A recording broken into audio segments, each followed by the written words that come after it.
Queridos, o que Deus vem colocando no meu coração já há algum tempo, e toda vez que eu tenho falado, seja em grupos, seja no culto, eu tenho falado sobre o mesmo aspecto, comunhão, relacionamento. Esse tem sido o tema, tem permeado meu coração, que Deus tem direcionado a minha vida, e o tema de hoje é: você não está sozinho. E eu começo introduzindo esse tema com algumas reflexões. Existe um dilema real na minha vida que tem a ver com a educação das minhas filhas. Não sei se você tem algo parecido com você. Eu desejo criar as minhas filhas com autonomia. Eu desejo que elas consigam superar os seus desafios, que elas tomem as melhores decisões, que elas de alguma forma sejam independentes. Que elas tenham segurança, que elas sejam pessoas que possam procurar os seus sonhos e enfrentar os desafios da vida. Mas, ao mesmo tempo, eu tenho consciência que nós não fazemos nada significativo nessa terra sozinho. Ao mesmo tempo que eu motivo e desejo que minhas filhas tenham independência e autonomia, por outro lado, eu sei que elas precisam, de alguma forma, também depender de outras pessoas para que realmente façam algo significativo nessa terra. Mas por que nós insistimos na nossa trajetória em prosseguir a nossa vida sozinhos? Por que muitos de nós decidem ao longo da sua história progredir nessa vida de maneira sozinha? Trago alguns aspectos. Primeiro deles, medo da frustração. Não sei se você já falou ou ouviu essa frase: se ninguém souber, a frustração é menor. Você já ouviu essa frase? Já disse essa frase? Muitas pessoas tentam fazer as coisas sozinhas, porque se mais pessoas souberem, parece que o compromisso se torna mais sério, é mais difícil cumprir aquilo que prometeu ou aquilo que se propôs a fazer. Segundo aspecto é o orgulho. Você já ouviu a frase: no final, ninguém poderá dizer que me ajudou em nada. Essa frase você já disse, né? Eu quero conquistar as minhas coisas, eu não quero que ninguém diga em algum momento: mas eu te ajudei, mas eu fiz aquilo e você precisou de mim. Terceiro aspecto, a rapidez. Sozinho eu vou mais rápido. 3 sentenças possíveis da nossa vida, mas totalmente mentirosas ou meias verdades. Na verdade, o medo de frustração pelas pessoas não saberem, a gente perde a possibilidade de pessoas nos ajudarem no caminho, perde que as pessoas orem por nós, perde que as pessoas nos encorajem aquilo que Deus está colocando no nosso coração, seja algum aspecto profissional, seja algum aspecto familiar, seja algum aspecto do que Deus está colocando no nosso coração. O orgulho é a maior bobagem que se tem, porque no final das contas, nós precisamos das outras pessoas. E dizer no final que nós não precisamos de ninguém é muito triste. Porque no final as pessoas que assim pensam acabam num leito de hospital sozinhos mesmo, sem ninguém para ampará-los. Porque foi o que plantou ao longo da sua vida. E a rapidez nada vale. Segundo um provérbio africano diz: você quer ir rápido, vá sozinho. Você quer ir longe, vá acompanhado. Simon Sinek, num dos livros dele sobre liderança, ele diz assim: a vida é difícil e perigosa. Qualquer um que tente vivê-la sozinho está completamente louco. Todos nós sabemos que para fazer coisas difíceis precisamos de um parceiro.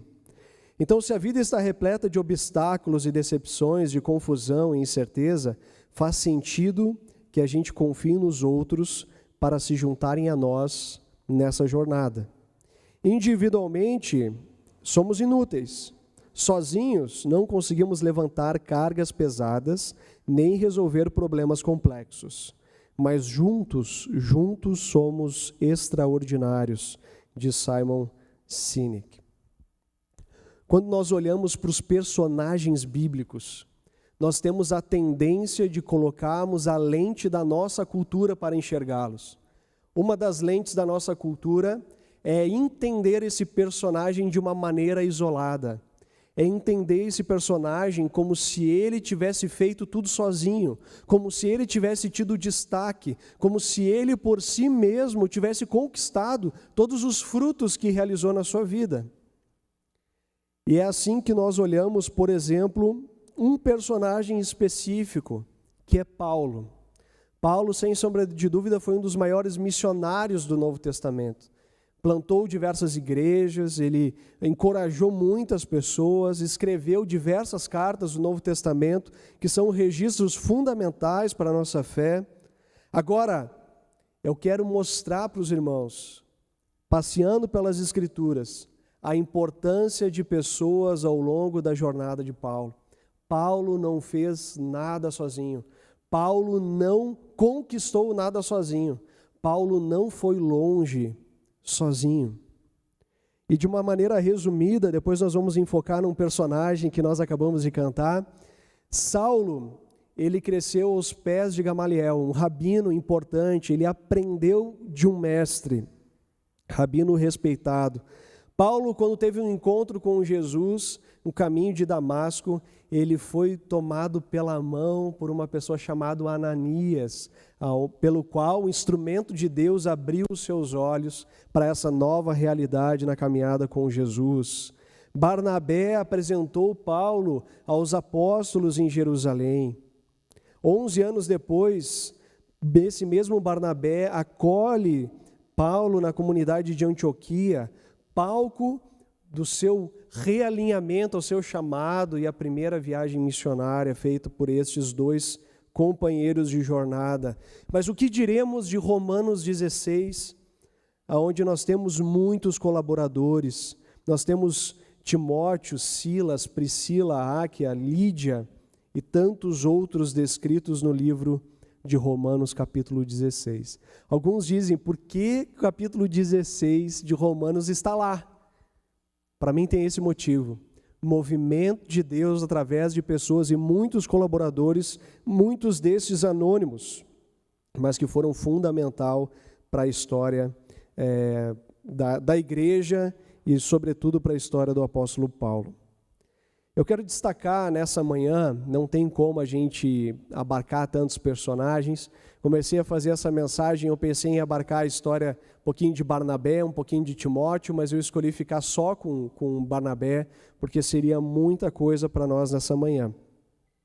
Barnabé, ele era reconhecido pelas pessoas que o conheciam como encorajador, como aquele que exorta, como aquele que anima, como aquele que consola.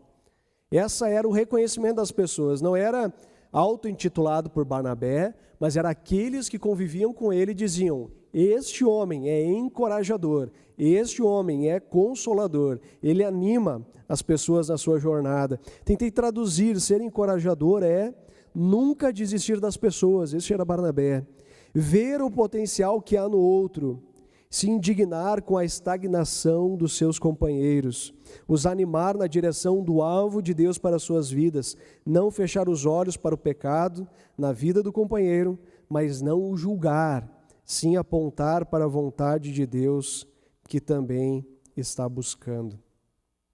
Eu quero trazer algumas implicações dessa jornada de Barnabé e Paulo para as nossas vidas. Você receba isso como orientação, como conselho para tantas pessoas com as quais nós caminhamos como igreja, e que você possa tirar implicações práticas para a sua jornada cristã, quem sabe pensando no seu pequeno grupo ou pensando em pessoas que você caminha, irmãos queridos de caminhada. O que nós podemos aprender dessa jornada de Barnabé e Paulo? Primeira coisa que me chama a atenção na vida de Barnabé e Paulo é que, em primeiro lugar, cada pessoa tem o seu tempo. Cada pessoa tem o seu tempo. A gente não tem como furtar o protagonismo das pessoas na sua jornada com Deus. A gente anima, a gente ensina, a gente caminha perto, mas no final das contas, cada pessoa precisa, no seu tempo, crescer no relacionamento com Deus e ir tomando uma postura diante de Deus na sua jornada. Nós ajudamos à medida que a pessoa também se deixa ser ajudada. Existe um processo interior que eu não posso caminhar pelo outro. E quando nós olhamos para a vida de Paulo e Barnabé, o que está nas entrelinhas das Escrituras é que entre a conversão do apóstolo Paulo até o momento em que ele vai para a comunidade de Antioquia, se passam em torno de 11 anos. Paulo, depois que teve essa experiência com Jesus, ele faz algumas iniciativas de pregação, de testemunho do Evangelho em Jerusalém, ele passa por algumas regiões testemunhando desse Evangelho, mas logo ele parte para Tarso, que é a sua cidade natal, porque já havia uma estranheza, ele que era perseguidor da igreja, agora ele estava anunciando Jesus e era muito estranho, e a igreja estava desconfiada com Paulo. Então ele vai para Tarso e ele passa em torno de 11 anos em Tarso, a sua cidade natal. Nós não sabemos ao certo tudo o que aconteceu lá, se Paulo foi um ávido pregador da palavra, ou se ele estava passando por um processo interno de reorientação de tudo aquilo que ele havia aprendido aos pés de Gamaliel, agora a partir de Cristo, reavaliando, ressignificando a sua história, a partir do que ele experimentou em Jesus.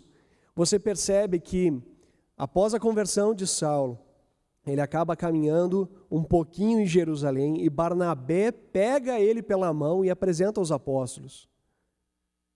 Só que Paulo precisava desse processo de 11 anos.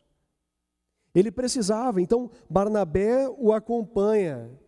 Só que da mesma forma que ele o acompanha, ele deixa ir, para que ele possa ter também o processo de Deus na vida dele, até o momento em que ele é resgatado ou chamado novamente para essa jornada que ele estava tendo na fé cristã. Como é importante saber isso, não é verdade? Como a gente fica às vezes ansioso com a caminhada de pessoas queridas nossas, mas que parece que nunca chega lá. Lê a Bíblia, vem à igreja, mas parece que está sempre patinando na sua vida de fé.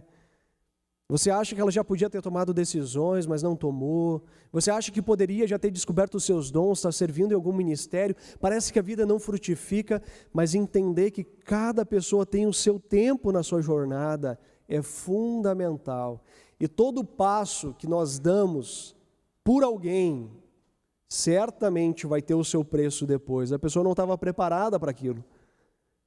Ela precisava dessa jornada ainda com Deus. E às vezes nós, no afã de ver essa pessoa crescendo, nós às vezes impulsionamos elas demais, além do tempo dela.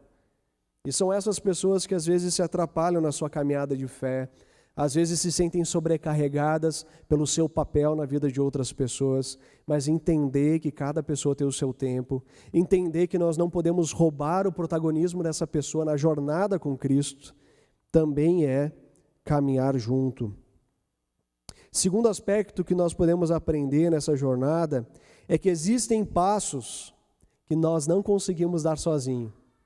Se nós temos esse processo interno que precisamos entender e dar espaço para esse processo de Deus na vida da pessoa, existem passos que nós não conseguimos fazer sozinhos. Esse é o lugar desconfortável. Existem passos na nossa caminhada de fé que são desconfortáveis, que nós não damos por nós mesmos muitas vezes. São passos que nos levam à vulnerabilidade, ao mistério da graça de Deus, a nos colocarmos nessa brecha, por vezes, da liderança, de acompanhar pessoas, de sermos lidos no nosso testemunho por pessoas. E esse passo de compromisso com Deus, muitas vezes, ele vem acompanhado de encorajadores, de Barnabés em nossa vida, que nos auxiliam a dar o passo que nós não daríamos sozinhos. Paulo estava há 11 anos já em Tarso. E Barnabé, ele é chamado pela igreja matriz em Jerusalém para dar uma olhada no que estava acontecendo naquela comunidade pulsante, aquela comunidade viva de Antioquia.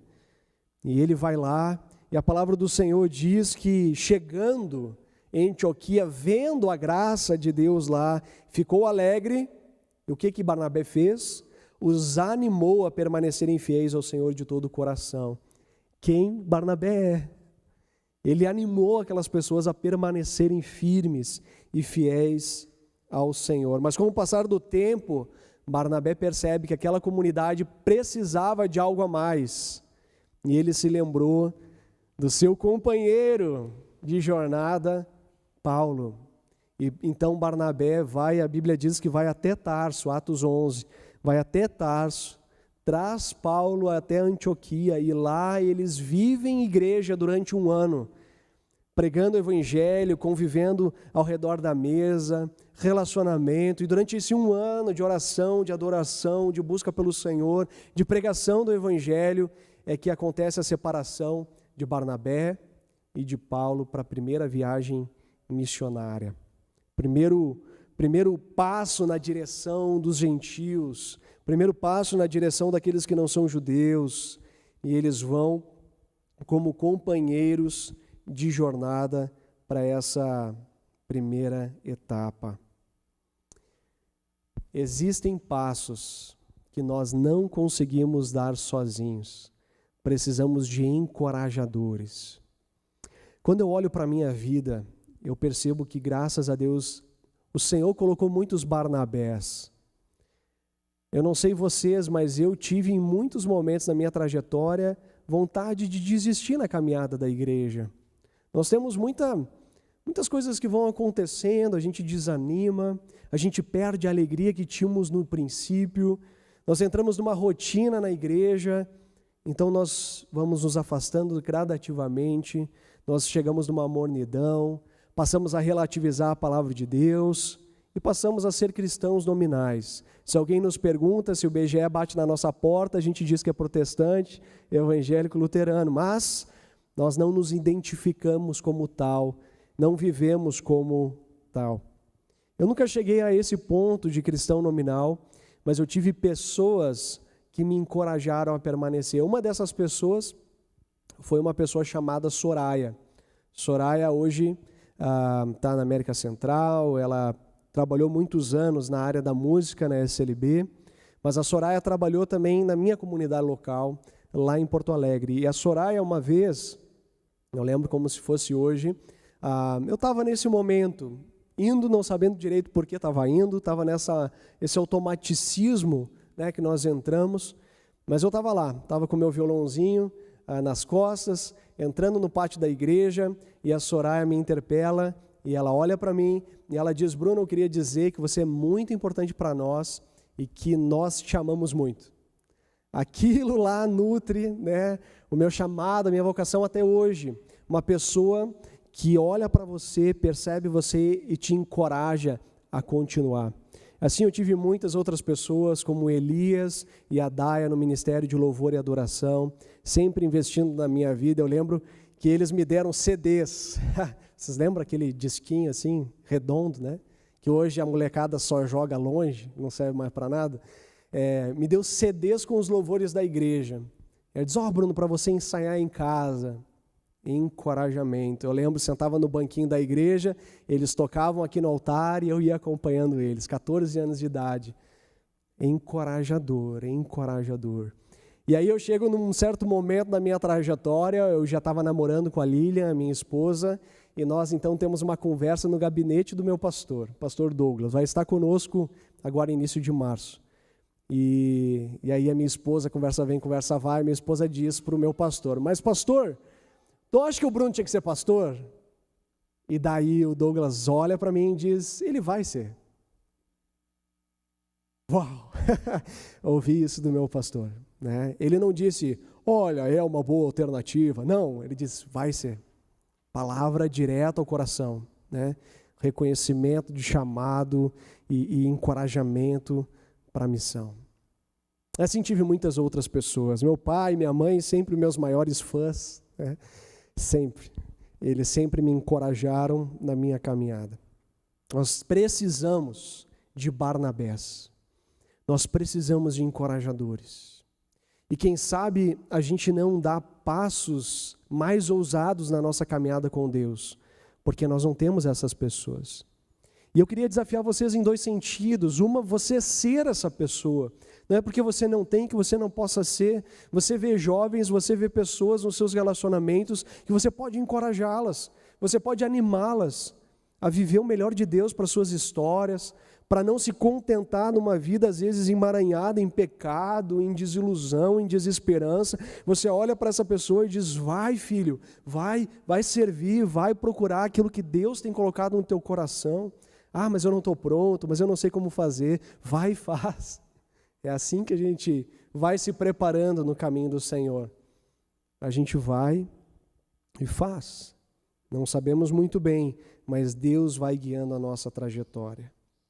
Terceiro e último lugar que eu tiro de lição a respeito de Barnabé: não deixe de caminhar com pessoas, porque relacionamentos são difíceis. Para quem conhece a Bíblia, sabe do que eu estou falando. Será que o Bruno vai falar que Barnabé e Paulo brigaram no meio do caminho? Pois é, não vamos nos ausentar dessa parte das Escrituras. Paulo e Barnabé têm um momento de desentendimento. Paulo e Barnabé têm uma perspectiva, uma visão diferente sobre uma situação. Interessante que essa situação não tinha em si a ver com ele e Paulo, tinha a ver com um terceiro. Poderíamos dizer que tinha uma visão diferente de pastoreio, porque Barnabé queria caminhar um pouquinho mais com seu primo, João Marcos, um garoto inseguro que abandonou eles no meio da viagem missionária. Paulo já era mais contundente, diz: não, abandonou uma vez, não vai mais com a gente, não vai mais. Então, visão mais visão igual a confusão. Houve uma separação. Só que interessante que nem Barnabé e nem Paulo continuam a sua jornada sozinho. Paulo cata Silas para caminhar com ele, depois Timóteo para caminhar com ele, e Barnabé cata João Marcos e continua essa caminhada com pessoas. Às vezes nós temos desentendimentos na nossa jornada, mas uma decisão que a gente nunca pode tomar é caminhar sozinho. Sempre caminhar com pessoas, sempre colaborando com pessoas e crescendo junto nessa jornada. Quero terminar com uma palavra do pastor Carlito Paes, que ele diz assim: a vida cristã é uma grande jornada, não uma corrida. Portanto, resistência, foco e resiliência são fundamentais para chegar ao fim. Olha o que ele diz: nunca corra todo o tempo, nem tampouco fique parado todo o tempo. A certeza da boa chegada está no equilíbrio e na companhia. Que palavra preciosa. Não corra o tempo todo, mas não fica parado o tempo todo. O desafio é o equilíbrio e a companhia. Não se desgaste ao longo da jornada. Às vezes a gente vai estar com mais vigor. E quem sabe a gente vai estar puxando à frente de muitos processos. Porque Deus colocou isso no nosso coração. Mas às vezes a gente vai estar sendo conduzido por outras pessoas. E a gente precisa de tempo de se aquietar, de buscar em Deus. Mas agora, decida uma coisa. Não fique parado sozinho. E nem fica correndo sozinho. Vai por essa jornada da fé cristã, sempre acompanhado. Vamos orar? Senhor, obrigado por tantas lições que nós aprendemos com esse homem real chamado Barnabé. Alguém que normalmente não se destaca no Novo Testamento, nas grandes viagens missionárias, nas igrejas plantadas, não está no holofote das Escrituras. Mas certamente Paulo pôde exercer o que exerceu e abençoar como abençoou tantas pessoas e igrejas, porque foi impulsionado por Barnabé. Porque foi resgatado por Barnabé no momento adequado. Porque foi pego pela mão, porque foi inserido numa comunidade cristã saudável, como Antioquia. caminhou na primeira viagem missionária, vislumbrou os campos missionários jamais vistos. Obrigado também, Senhor, o desentendimento que eles têm, mostrando o quão frágil nós somos nessa caminhada e quão dependentes somos da Tua graça. Certamente na nossa trajetória nós vamos falhar, só que livra-nos da decisão de caminharmos sozinhos. Nós precisamos uns dos outros. Nós precisamos tanto estar encorajando e animando outros, como sendo encorajados e animados por outros. Como nós precisamos de pessoas na nossa vida, Pai. Coloca esses Barnabés na nossa jornada, mas também dá-nos a graça de sermos Barnabé para alguém, encorajadores. Porque pessoas que por vezes nos criticam, nos rebaixam, ou têm palavras sempre conturbadas, isso já temos, Pai.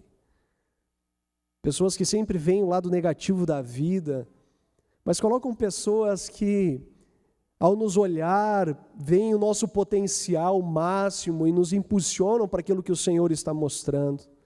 Dá-nos olhos espirituais para perceber o que o Senhor está fazendo nas nossas vidas. E nós queremos desfrutar do Teu chamado para nós, Pai. Nós queremos viver o Teu propósito para a nossa geração. Por isso nós precisamos uns dos outros. Usa os pequenos grupos aqui da comunidade para ser esse lugar de encorajamento. Usa os ministérios, os grupos, os cultos. Usa tudo que nós temos e somos para encorajarmos aquilo que o Senhor está fazendo.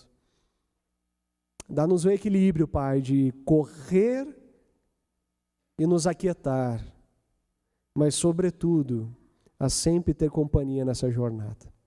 Assim nós te pedimos, em nome de Jesus. Amém.